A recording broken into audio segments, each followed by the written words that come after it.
சாந்தி. அவ்யக்த சமிகை 25 மே 2026.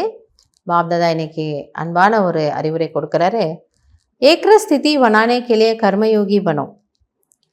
कर्मयोगी के आगे कोई कैसा भी आ जाए वो स्वयं सदा न्यारा और प्यारा रहेगा.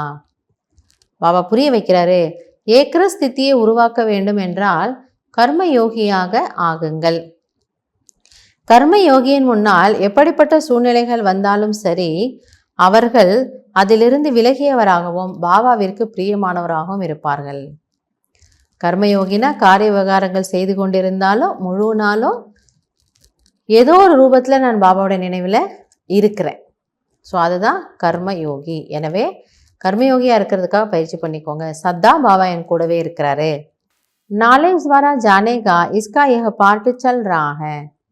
அப்போ ஞானபூர்வம் நமக்கு புரியுது, ட்ராமாவில் இன்றைக்கி ஒரு சீன் நடக்குது, யாரோ ஒரு விதமாக நடந்துக்கிறாங்க அப்படின்னா இன்றைக்கி இவங்களோட பாட்டு இப்படி தான், நாளைக்கு எப்படி வேணாலும் இருக்கலாம் இல்லையா? ஸோ இதை ஞானபூர்வமாக நம்ம அப்ரோச் பண்ணுவோம். वो अच्छे को अच्छा समझकर साक्षी होकर देखेगा और बुरे को रहम दिल बन रहम की निगाह से परिवर्तन करने की शुभ भावना से साक्षी होकर देखेगा. ஆக அப்படிப்பட்டவர்கள் ஏதோ ஒன்று நல்லா நடக்குது, நல்லது நடக்குது அப்படின்னா அதை நல்ல சாட்சியாக இருந்து பார்ப்பாங்க. ஓகே, நல்லது நடக்குதுண்ணா, இவங்க இந்த ஆத்மா நல்ல ஒரு பார்ட் ப்ளே பண்ணுறாங்க பாபாவுடைய யஜ்யத்தில். ஓகே, அதே போல் யாராவது தவறாக ஏதாவது செய்கிறாங்க, ஏதாவது யஜ்யத்துக்கு எதிராக செய்கிறாங்க, அவங்களோட நடத்தை சரியில்லை அப்படின்னா அவர்களை சுப பாவனையோடு சாட்சியாக இருந்து நல்ல ஒரு இரக்கத்தின் பாவனையோடு பார்ப்பார்கள்.